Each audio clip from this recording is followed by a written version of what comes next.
আসসালামু আলাইকুম, রুমিস কিচেনে আবার আপনাদেরকে স্বাগতম। আজকে ঝটপট ইলিশ মাছের দো পেঁয়াজের রেসিপিটি আমি আপনাদের সাথে শেয়ার করব।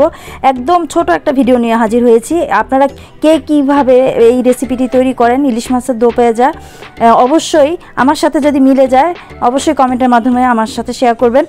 আর আজকে একটা বড় ইলিশ মাছ নিয়ে এখানে কেটে পরিষ্কার করে ধুয়ে এখানে হলুদ, লবণ আর মরিচের গুঁড়ো দিয়ে মাখিয়ে রাখা হচ্ছে।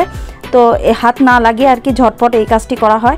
আপনারা চেষ্টা করবেন প্রায় 10-15 মিনিট রেস্টে রেখে দেওয়ার। মাখিয়ে লবণ, হলুদ, মরিচ মাখিয়ে ম্যারিনেট করে এইভাবে 10 মিনিট রেস্টে রাখলে মরিচ, হলুদ সব মাছের গায়ে ঢুকবে আর খেতে কিন্তু খুবই ভালো লাগে।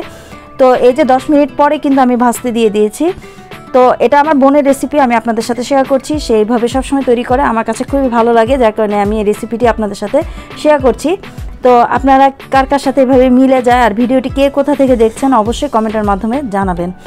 তো মাছগুলো মোটামুটি 60% যখন ভেজে নেওয়া হয়ে গিয়েছে তখন কিন্তু এক পাশে একটা বাটিতে হলুদ,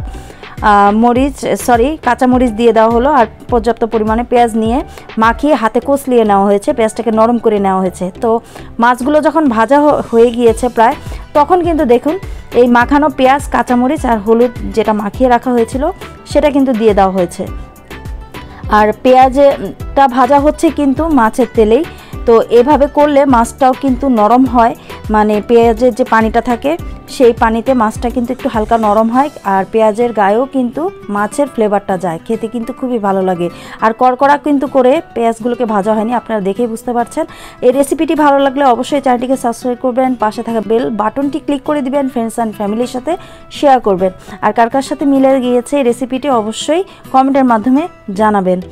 তো ঝটপট কিন্তু ইলিশ মাছের দো পেঁয়াজার তৈরি হয়ে গেল। আজকের মতো বিদায় নিচ্ছি। সব ভালো থাকবেন, সুস্থ থাকবেন। আল্লাহ হাফেজ।